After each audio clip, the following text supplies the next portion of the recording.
FedEx full, we commanding the block. Burgundy and gold, got the city on lock. Hustling plays, they don't need to pretend. DC reppin' strong and we fight to the end. Command is moving, no breaks, no pause. Hands in the dirt, respecting the call. K-Dot in the mid, dissect the grind. District divider with city in mind. Trying to dance why, don't miss a bit. And you gotta spread the words, so shit is shit. K-Dot. Welcome, everyone, to District Divided, a DC Sports podcast. More specifically, a Washington Commanders podcast. I'm Amit. That is K-Dot. And this episode, a battle of 2, 3, and 7 teams. The Washington Commanders and the Miami Dolphins go to Madrid to play a game of American football over there at 9:30 a.m. You can catch it on NFL Network and NFL Plus if you have that. And this is the preview episode for that, along with our predictions at the very end. And we have the common mailbag, as we always do. Before we begin the episode, if you could please like the video, subscribe to the channel, hit the notification bell, comment as you always do, and K-Dot.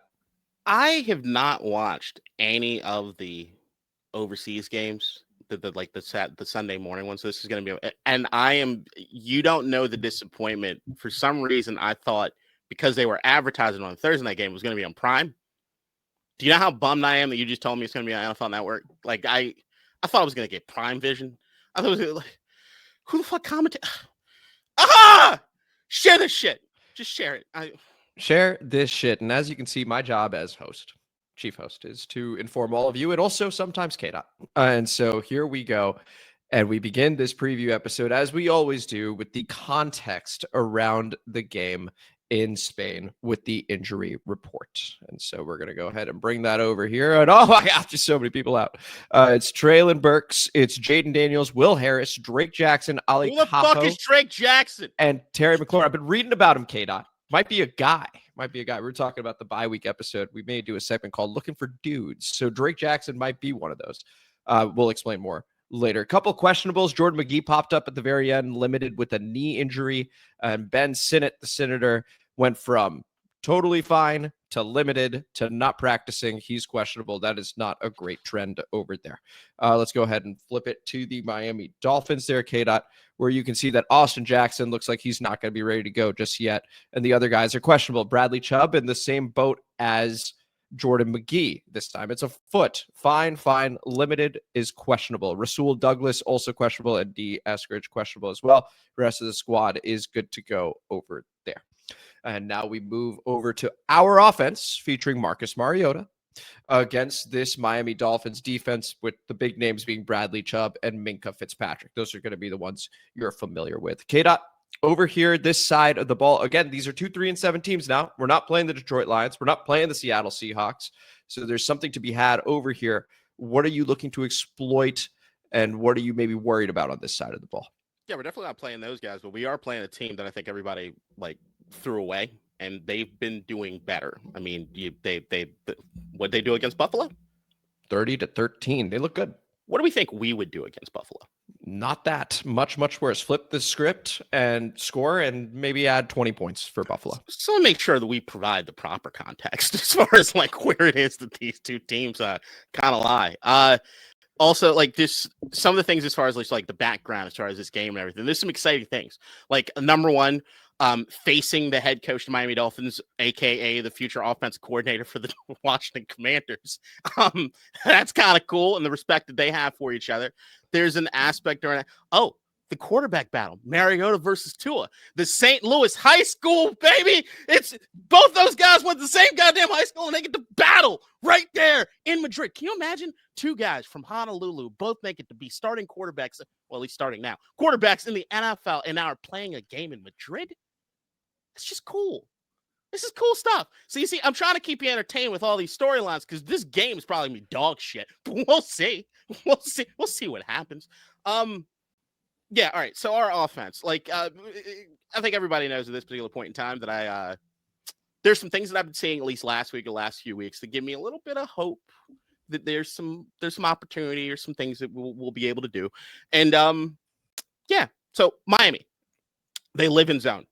71% of anybody's dropbacks, they are in a zone coverage of some sort. And then when they flip the script and they go to man, they are actually they do have a pretty decent rate in man, but when it comes to zone, they are like one of the worst in the NFL as far as just anybody being able to sit down in certain areas of the zone and just doing that, which when you look at like who the guys that are healthy on this particular team and the Deebo Samuel and the Zach Ertz, that's sort of where they live, where they thrive in.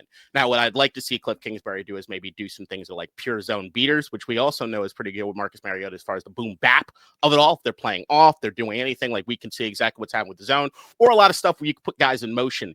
What you want to do with this Miami defense is that they do a lot of things that we do badly, which is they can't communicate for shit. Anytime the offense kind of throws anything at them where you got to see the defensive backs kind of communicating to each other, or worse off, the linebackers trying to communicate to each other, it's usually not going to go well for them. So you do have some opportunities there. This is one of those games where it's like they love to give up explosive plays. You're going to have an opportunity to do that here in this particular game. And if you look at Marcus Mariota's stats, as much as he's been doing the boom bap, I think what's also made him kind of thrive is how well he's pushing the ball down the field, like 10+ yard throws.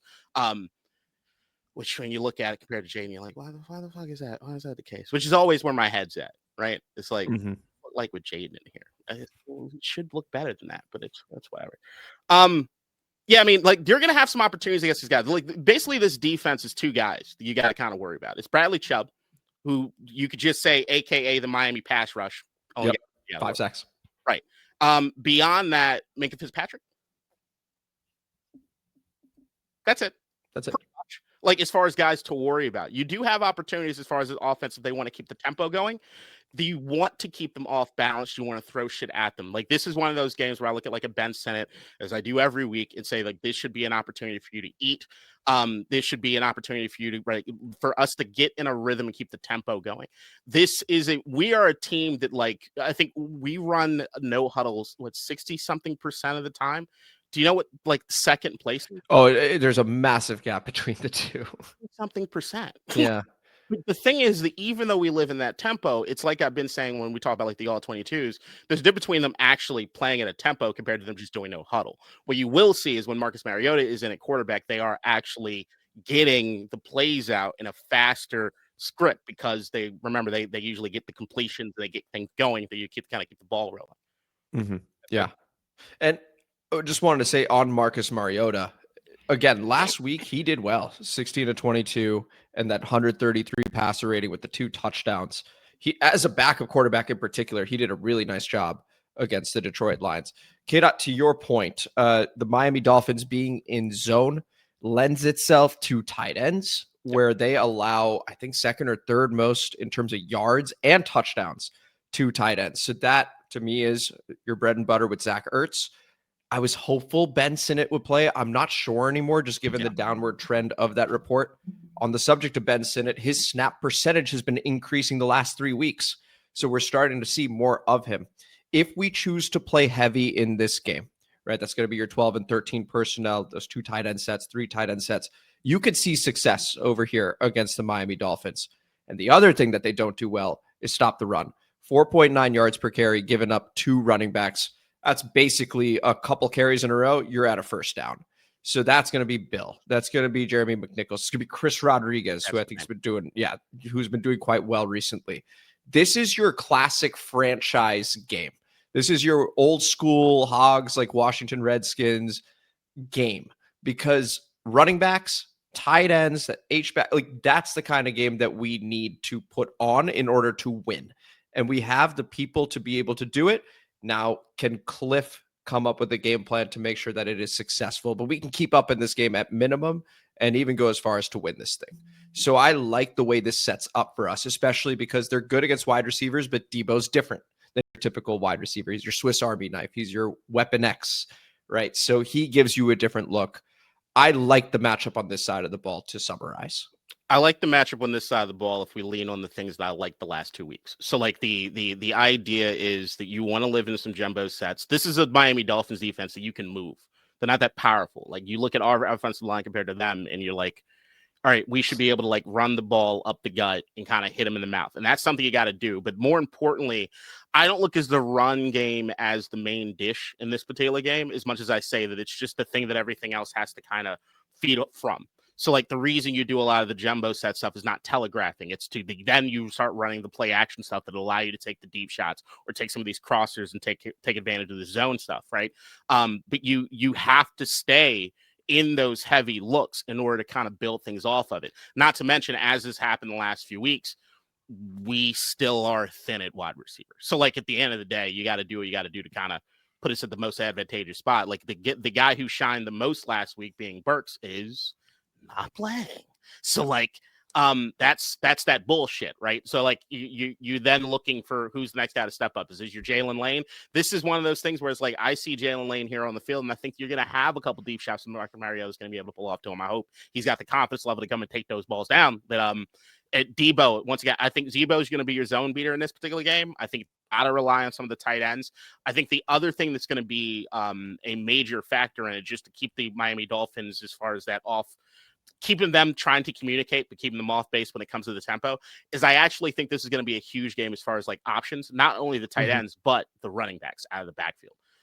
These are one of the things where like Bill, all these guys, German McNichols in particular, who's usually the most as far as the receiving backs that we have.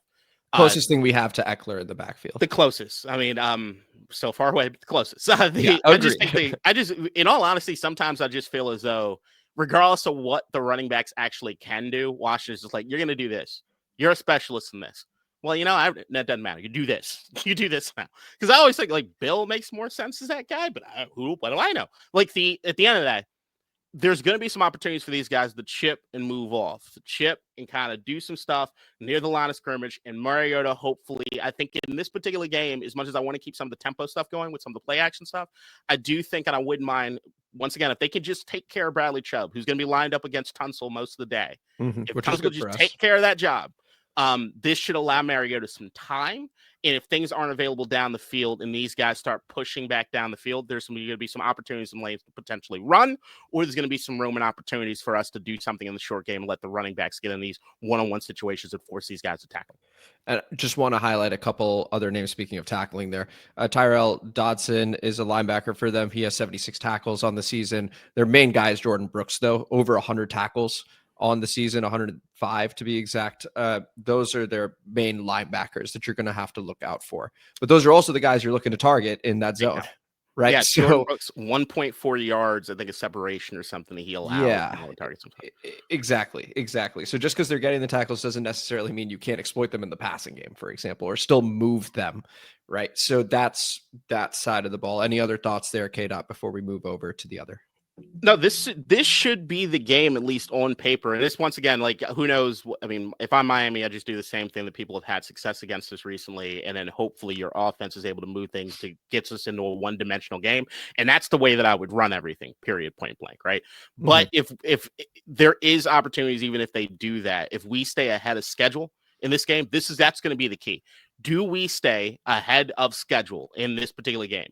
Can we say that we hit a few explosives in this game? That's what you're going to have to do to make sure you take care of these guys. I just think that, like, and beyond that, I also think that if you play that way and you beat these guys in that fashion, this is when we start talking about what is our identity. This could be that identity setter, because I actually think that this style of football is the closest we get to pure success, in the hope that Jayden Daniels will come in here and add a special sauce on top of it. But this is the sort of offense I want to see ran. Yeah. All right, well, let's go ahead and flip the script to our defense against the Dolphins offense. And I'm sure you guys have heard that Mike McDaniel and Dan Quinn have a very special relationship, right? Like, Mike McDaniel had issues with sobriety, things like that. And Dan Quinn really helped him out with that. And so, first off, that's just a cool story. And on that topic, I'm damn close to turning to the fucking bottle, though, because this defense is horrible. It's been absolutely horrible. Trey Amos is now out. So you talked about Treylon Burks being out, and now you got Trey Amos out on this side of the ball, who was our most promising corner this season. And it's just been injury after injury. Deron Payne suspended. So because of the Amon-Ra thing. And once again, I am sorry to Deron Payne, because when I first reacted to it, I didn't know that Amon-Ra swung first. That was fucked up. That's also on me. I apologize to Deron Payne for that, in the right in my book. So I love the apology for both you and Shannon Sharp. I did hear. And he probably heard Shannon's and not mine. But nonetheless, I'm on the record. He talked to Shannon. Did he call you? You know what? I haven't checked the DMs. I haven't checked the DM. Okay, maybe it's there. Maybe it's there. My bad, bro. Anyway, so this side of the ball, though, Dolphins offense, quite inconsistent, but in 2 of the last 3 games, Tua's gotten it going, right? The way that they typically do things is they want to be able to run the ball with Achane. That's when they're most successful. And they have Tua throwing anywhere from 20 to 25, 26 times a game, and he's efficient. And so that's where Jayden Waddle gets enabled. K-Dot over here, this matchup, what do you think can go well for us? And what do you think might get exploited? I mean, when you talk about our defense, anything could be like, what do we want to be exploited with today? Like, hey, Miami, how would you like to take advantage of us?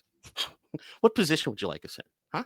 Yeah, fill out the form. On our backs? What do you like? Knees? We can do anything. We can do it all. Yeah, man, like, look, the big thing on this one is Dan Quinn taking over the defense, and whether or not that does anything or means anything, oh shit, compared to what it is that we've seen recently with this defense. And like, in all honesty, unless he's just motivating these guys a little bit differently than Joe Witt did, unless he's just got these guys like looking at more of an accountability piece, I would say that this might be a rough game for us.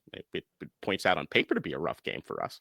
You talk about Tua, like Tyreek Hill is a monster, regardless of age or anything when he's actually playing. And that since he's been out, there has been an adjustment for Tua and the Miami offense, but it finally looks like they got it figured out. And what it is, it's figured out with Tua is Tua lives in rhythm. Get rid of the football. Less than 2.5 seconds. Always balls quick out, they're on time, yeah. Play action, all sorts of things. He's going to throw to the spot. It's the offense is designed to get guys open in particular spots. They are looking at the defense and Mike McDaniel's offense, which is basically like all of us should know a lot of this offense or should look familiar if being a fan of this. This is a Shanahan through and through offense. Like this is just who they are. You're going to see a lot of stuff that's just ball's going to be out. Things are going to keep moving quickly. They want to keep on schedule. But just like anything in a Shanahan offense, it's all going to be predicated on building things off the run. So in this particular game, this is one of those situations where Achane will tear you the fuck up if you let him. And they are going to try to get him going. Now, if I'm Miami, there's a chance that like, hey, fuck the run game. We can just pass on these bitches. Like we could do that. But if you're Washington, I think you almost have to live with that. I think this is one of those things where on first or second down, I need you guys selling the fuck out. Von Miller, I don't expect you on the field in obvious running down situations. There are some guys that do not need to be on the field in those sort of situations. We don't care about the pass rush. We are selling out against the run, and that's what you got to do. We're trying to get in those situations, at least early on in the game, where we get them behind schedule. If you can keep Achane near the line of scrimmage, if you can get tackles for loss, you keep it to 1 or 2 yards and get them to start being one-dimensional. Because I'll tell you right now, when you get to a spot where you start getting that pressure on them, which Lord knows, who knows if we are able to do that in the first place. Although I got some numbers as far as Jacob Martin, which you were talking to me about last time, and actually the numbers speak where I'll explain in a sec. But yeah, Jacob Martin ends up being a guy. Yeah. At least a guy compared to the other guys in the room, which is the big thing. Right. If you can if you get your hands on Tua, if you could start showing some muddied looks, if you can start just defensively scheming and get in the way of what it is that they want to do offensively, you can rattle him. And once you rattle him, it is very, very hard for him to get back on task. So like, that's the goal. Is he like, you're selling out on those early downs to put them in the obvious pass situations in which our defense usually comes to life. Our defense usually allows us to, when we start getting into like, when we do like our man blitzes, which are highly successful when we actually do them. The problem is that like, they're highly successful in the sense of like sack rate. When we do not get to the quarterback in those man blitzes, it's usually a touchdown. So like it's one of those sort of things, but that's how you're going to live in this game. Okay. Sell out against the run in the early downs, make sure they do not get Achane going. Whether or not that works or not, we'll see. I don't have a lot of faith. And then beyond that, in those obvious passing down situations, I'm coming the fuck after Tua. I want to rattle his cage. And you want those situations where they're having a punt in certain way and just have them so that it does look extremely, like you said, inconsistent. They are up and down all the time, depending on that rhythm from Tua. You can have those games where Tua might say something in the media and then throw, 5 interceptions, 4 or 5 interceptions in the game? Or you could have he throws 5 touchdowns in a game. You don't know. Because even if we do that sellout against what I'm talking about when first and second down, there's a chance Mike McDaniel just says, fuck it, just throw it to Waddle. And Waddle ends up with 200 yards. Like, that's something that could happen. And by the way, that's something that Dan Campbell more or less did last week in enabling Jameson Williams. He's like, fuck it, throw it to Jameson Williams. And it worked, right? Yep. So here, just to speak to the level of inconsistency over the past 4 weeks for the Miami Dolphins, they played the Cleveland Browns week 7. They scored 6 points. Then they played the Atlanta Falcons, and they scored 34 points. Then they played the Baltimore Ravens, and they scored 6 points. And then they played the Buffalo Bills, and they scored 30 points. Based on that very small sample size, congratulations. They're only going to score 6 points. But we know better. They are going to score more than 6 points. This is, to K-Dot's point, though, and this is going to be a thing as we continue for the next couple of games here beyond the bye. A situation where you do have to live with the quarterback throwing, right? And I know it's scary because the secondary is really banged up and there have been miscommunications. And this is where you hope Dan Quinn taking over the defense helps in some way. It's sort of hard to visualize how outside of it being a different voice because of how banged up the secondary is. And also credit to Joe Witt. He's been interviewed about this and, having to relinquish the duties. He has been an absolute professional about it, an adult about it, and he understands the situation. So shout out Joe Witt also.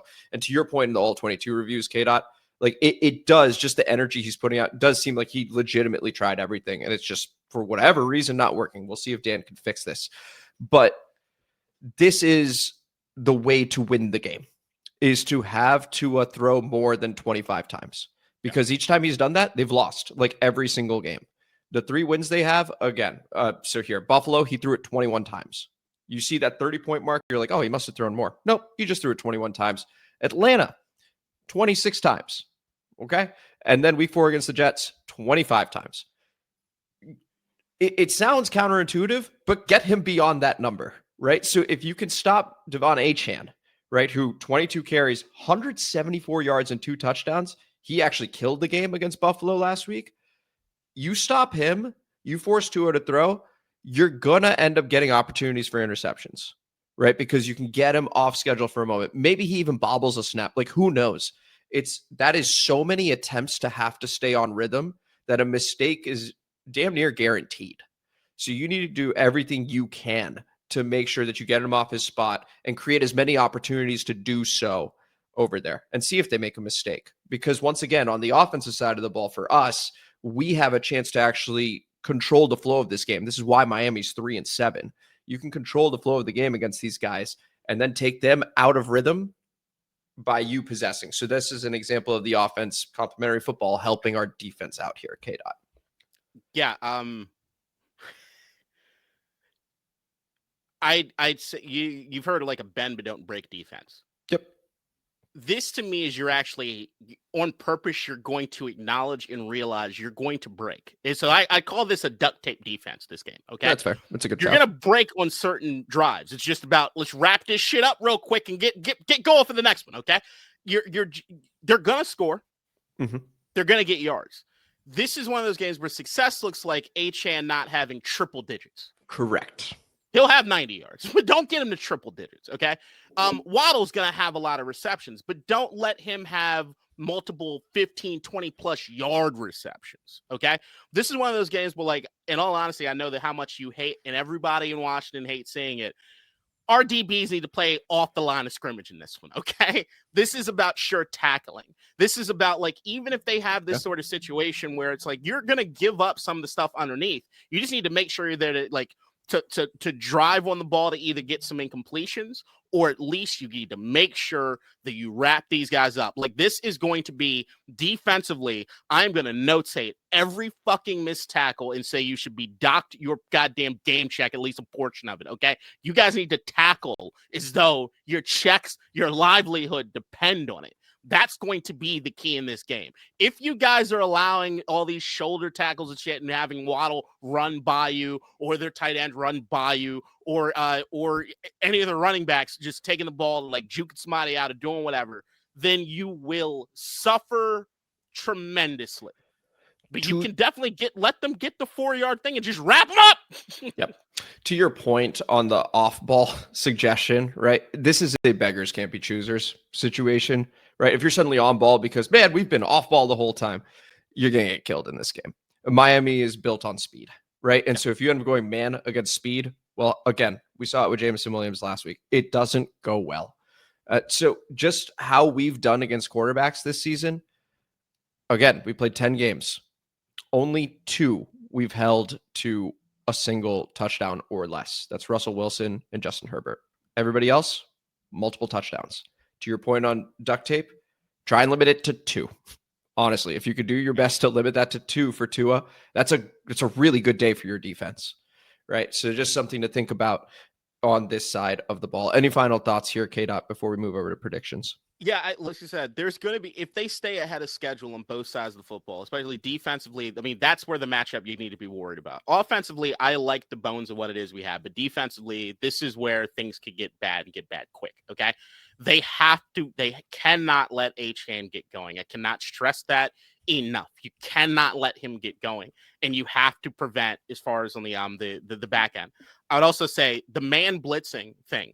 Mm-hmm. Out of man blitz, we are decent as far as those numbers go. And I'll tell you, between the 20s, Tua is one of the worst quarterbacks in the league when you get him on a man blitz. When he crosses the 20 into the red zone, don't blitz anymore. Just stop. Just drop guys. Just like he's going to murder you. And that's what is usually happening there is the timing is just get too much. There's a way that we've been talking about as far as like staying disciplined and sticking with the game plan throughout, even if it looks messy at times. This is one of those games. This is going to war of attrition sort of thing. There's going to be times you get frustrated. There's going to be times that guys are just doing some dumb shit. That's to be expected at this particular point. I would just tell people that like the variance in this game in the sense of could it be a close victory for us? Maybe. Could it be a close victory for them? Maybe. Could they beat us by 50? Possibly. Yeah, that seems to be the only. If there's going to be a blowout in this game, it does seem like Miami would be the team to do it, right? But otherwise, we'll see. Just on Jalen Waddle, real quick, because he's like their threat, and outside of that, it's like Malik Washington is the other guy you want to look out for. Jalen Waddle last 3 games, 99 yards and a touchdown against Atlanta, then 82 yards against Baltimore, and then 84 yards and a touchdown against Buffalo. You can find a way to keep him out of the end zone. That would help. Go ahead. Just to expand on your Waddle numbers. Waddle on verticals this season. 17 catches on 24 vertical targets. 396 yards, 3 scores. That is elite as far from an efficiency standpoint. The Commanders versus verticals, 29 completions, tied for 4th worst in the league. 865 yards allowed, also worse than the league, with 6 touchdowns. That is death. Well, we also give up 12.4 yards per reception. Which, there you go. If you want to guess where that is in the NFL, it's dead last. I also, just personal note, went to the Iron Bowl, and I can't remember what year this was. I think it was 2019. And there was a kid named Jalen Waddle playing that game. He had 4 touchdowns. So I'm very familiar with Jalen Waddle being quite good at football. And so hopefully we don't get one of those this time around against my professional team over here. Let's go ahead and swing. Can I do one last thing? Obviously. Go ahead. I did want to say as far as Jacob Martin, just a quick shout out. I had the numbers for him, but I can't find them right now. He's the only guy on the defense that's consistently getting pressure. If you look from when Dorrance Armstrong came out and Jacob Martin has come in, when you compare to the rest of the defense, he looks like an all-pro.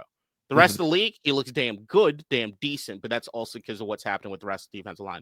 This game, I need somebody to come alive. Either Jacob Martin having this is your game where your name is now on the map, or Von Miller, Frankie Louvu in short bursts, in spots, and passing down situations. Louvu has had horrific numbers as far from a pass rush standpoint. I think he's got 1 pressure. Yeah. Speaking of that, last 2 weeks, no sacks. Yeah. Darnold, Goff, no sacks. Another fun fact, Johnny Newton named a captain for this game, and his snap percentage has been sort of whatever. Dan Quinn's taken over. Sounds like maybe he's going to play a bit more. I would assume a captain would play a little bit more than he normally does. Captain don't punch somebody. I don't know what Madrid prisons are like.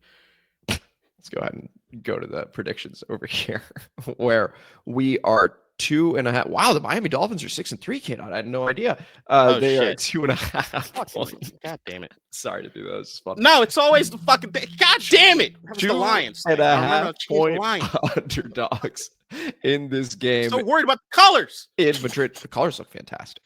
The colors look absolutely fantastic. But again, 2.5 point road. It's a neutral site. 2.5 point underdogs against Miami. And the over-under is 47.5 in this game. So, K-Dot, from you, as always, I need a score. I need a winner. And I need a player of the game. I am going 30-23. Your Miami Dolphins. I don't think we stop HN, especially receiving out of the backfield. And I do think Waddle has, look, man, defense, Dan Quinn, prove it to me. Prove it to me. Offensively, 23 points with the defense not helping you means I believe in the offense, at least to some degree. I don't have any faith in the defense, and I don't think even the move to Dan Quinn is going to do that. I'm hopeful. I'm hopeful that maybe the difference in the game is a defensive touchdown. Maybe it's turning the ball over from Tua. Maybe Tua has one of those really bad games, but as of right now, they have to prove it to me, and they have not done. They've actually done so terribly in the opposite direction that I should have the utmost faith in anything Miami wants to do offensively. Okay. And player of the game? HN. All right. So 30-23, Miami is K-Dot's prediction. And 120 plus yards offensively. That sounds right. Honestly, that sounds right. And look, let's take a step back for a moment. For anyone that's still clinging to playoff hope out there, for any Commanders fans still doing that, every single game now is a must win. You lose, you're eliminated because 9 wins is not going to get you in there. 10 probably doesn't too, to be clear. But you know what? If you want to hold on to hope, this is the game. This could be the Spain game, right? Where you find a way to win with the backup quarterback. You go into the bye. Let's say Jayden comes back and he looks like 2024 self and it's all magic again, right? And all of a sudden we're 10. Maybe. It has to start this week. And I also, like K-Dot, do not believe that we're going to win this game. I want us to. I think that there are a number of people in the organization that deserve a win, including a bunch of these players. I know it's been hard. I know the injuries have sucked and it's been brutal. But just like K-Dot said, I need to see it to believe it first with this defense, right? The only way we win is if the offense controls the ball for so long that we limit the possessions of Miami. We get to off schedule once or twice. They punt. That's it. You can win. You can definitely win this game, but I got to see it. So I don't have 30 because that implies 3 field goals. I don't see them being stopped for 3 field goals. I have Miami at 35 and I have us at 27. So I think it's a high scoring game. I think maybe we get one in garbage time. My player of the game is Jaylen Waddle. When I see a speedy receiver, I don't think we could stop him right now. I just don't. But it is abroad. Like, it gets weird. Who knows? Like, this is certainly a game we can win. And K-Dot and I would be more than happy to drop to 6-5 and 5-6 respectively, 4-7 heading into the bye, and sort of a wait and see. Who knows? Maybe all of a sudden some results break our way. Jayden's totally fine. Terry's back, and we can at least enjoy that game against the Broncos after the bye. Who knows? And Miami needs to get to that 7th win. That they do. And with that, we go to the comment mailbag featuring an intro from our very own Nikki. Comment mailbag time, motherfuckers. District divided, ain't got time for no suckers.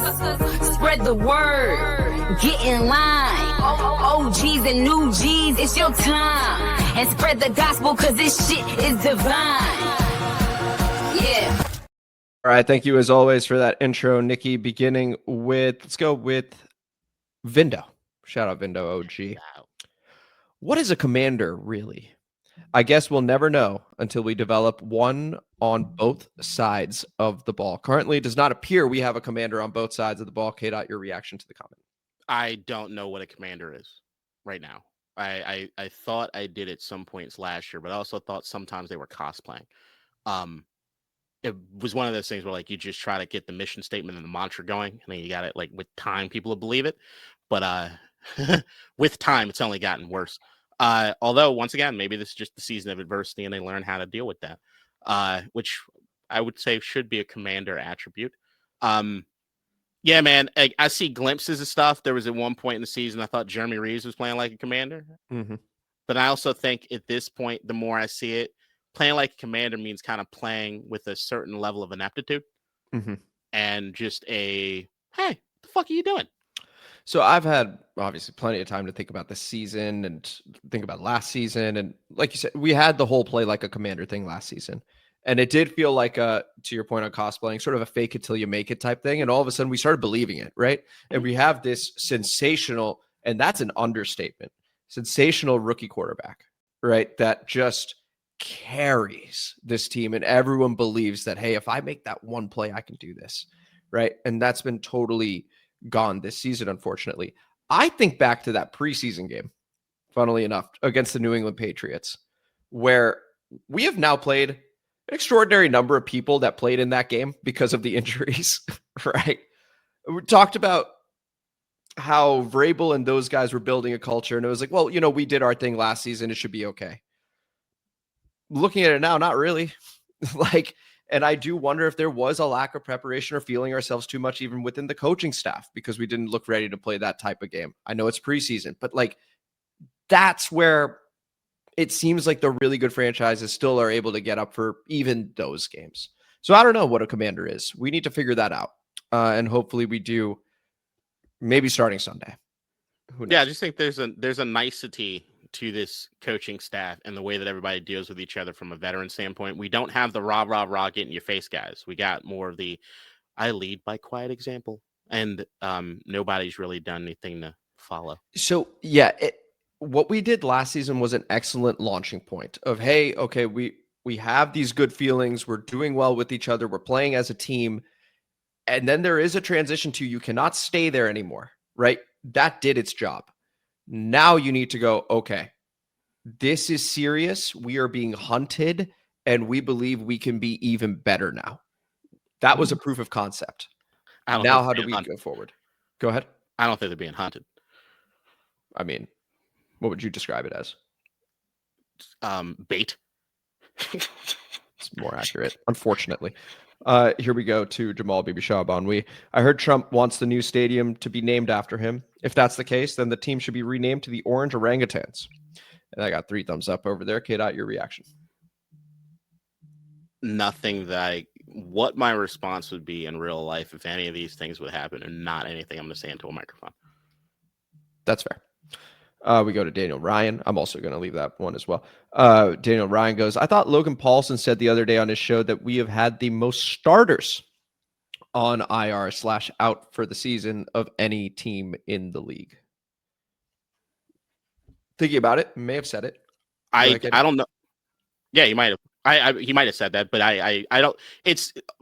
I think the thing when he looks to our injuries is I don't think there has been a more decisively consequential number of injuries than the ones that are on our particular team.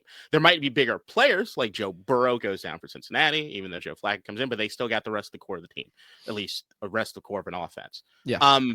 You get Baltimore goes down. They still have guys. They have pieces. But you look at us, you look at what happens in the defensive back room. What happened as far as the end?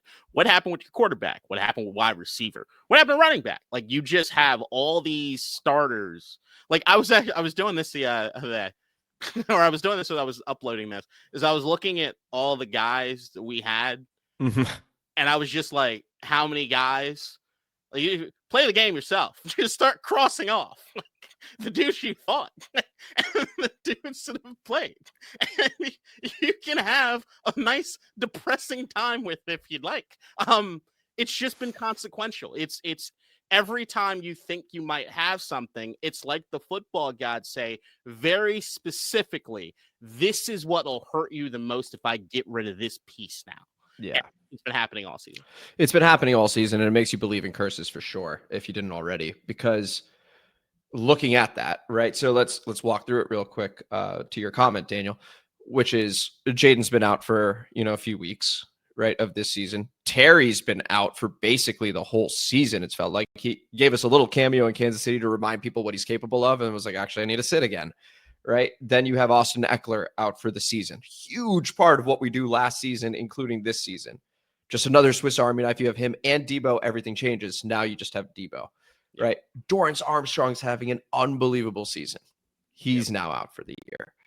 Will Harris, and I don't think this has been talked about enough, Will Harris leaving the defense has made a huge difference also. I know he was brought in on the 2-year deal, but early on when we were talking about the defense, it was a little more organized. And I don't agree with that. Since he's left, it's just my view. Since he's left, well, good tackler. Good tackler. Would like one of those. Yeah, Would like one of those. Since then, it's felt more disorganized. So I think he got hurt against Vegas, right? And he's been out since then.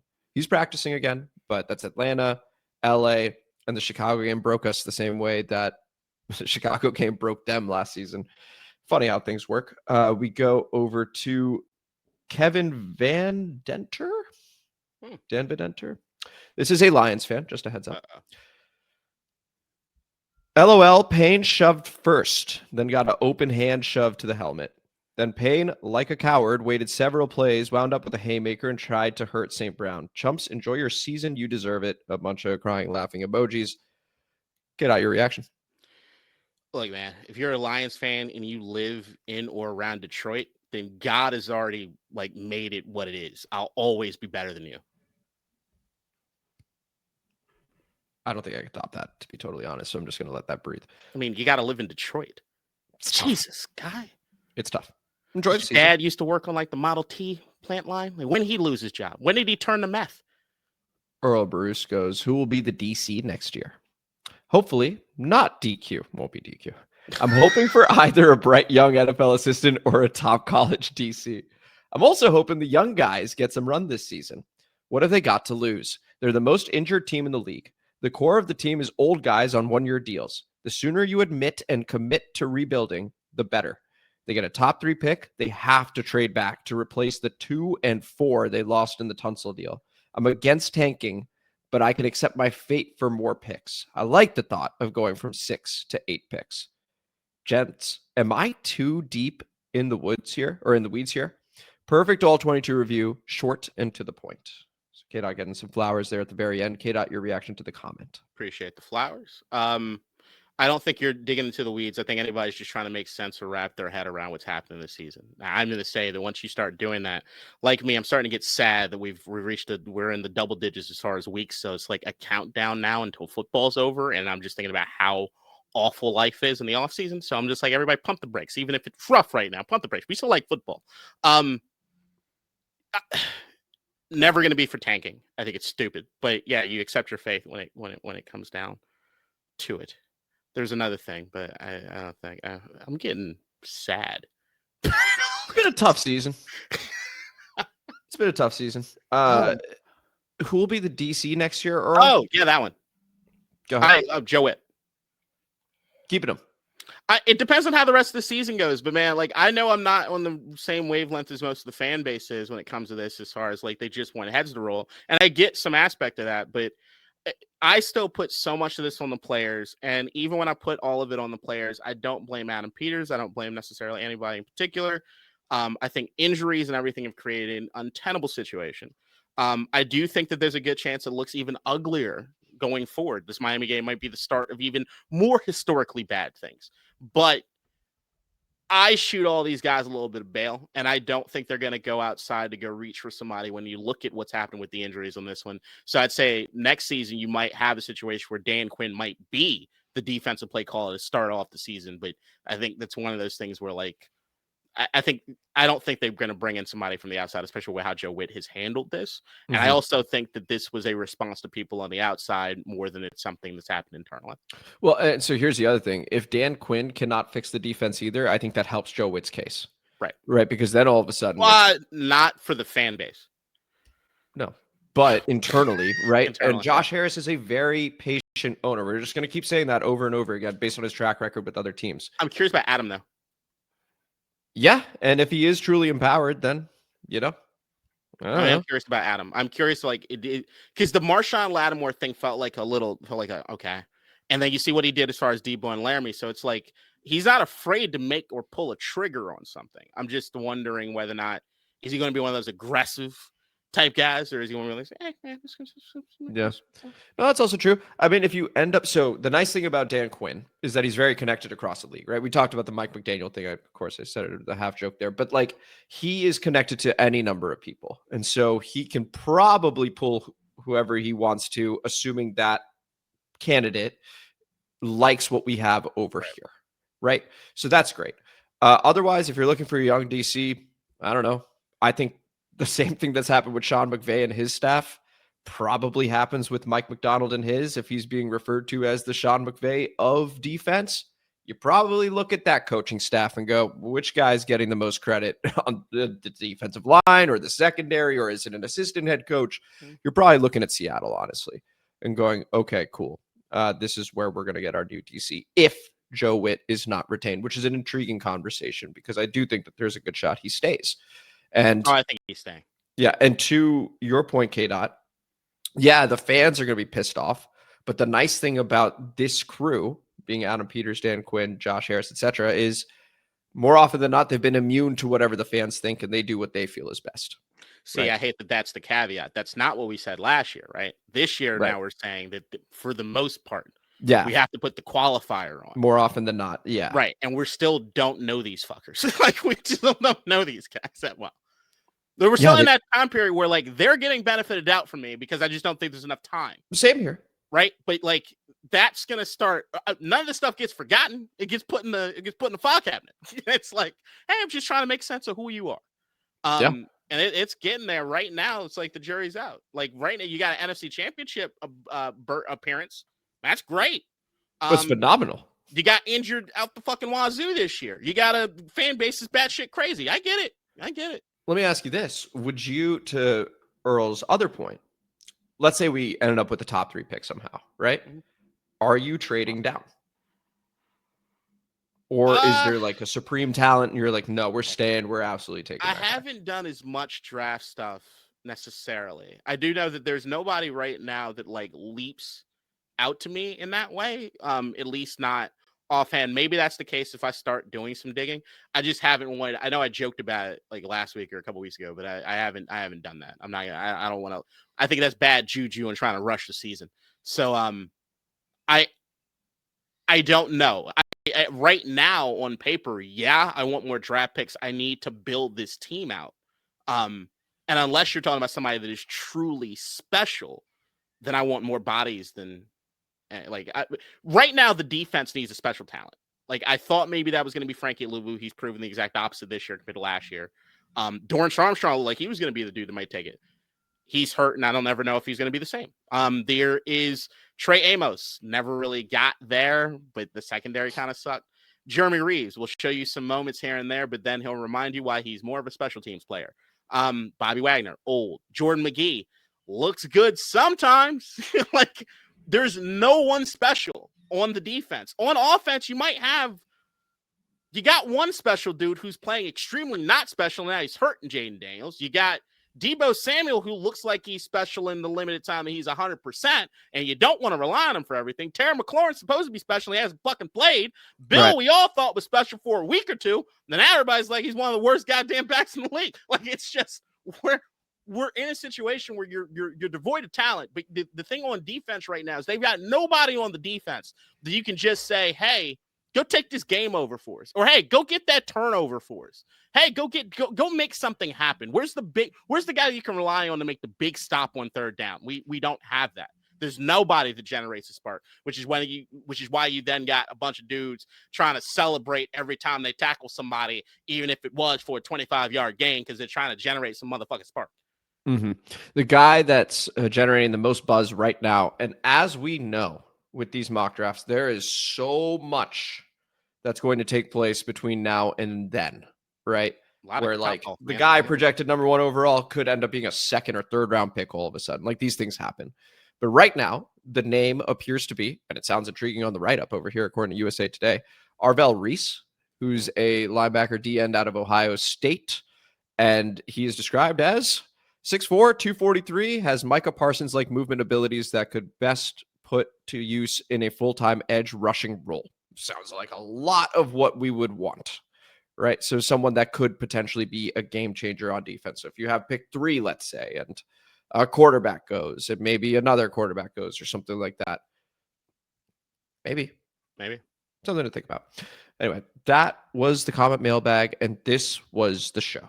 This was District Divided, a DC sports podcast, more specifically, a Washington Commanders podcast. Thank you guys so much for listening to our preview episode against the Miami Dolphins. Once again, that's early, 9:30 a.m. Eastern time. That's going to be on NFL Network and NFL Plus, not Amazon Prime. Sorry, K-Dot. And if you enjoyed this episode, please like the video, subscribe to the channel, hit the notification bell, comment as you always do, and K-Dot. All right, heads up. The live post-game show might be weird, might not happen. It might happen. Depends on outcome. Depends on logistics. Just need to let everybody know. Keep an eye out. But anything can happen. Could be a crazy show. But you don't know.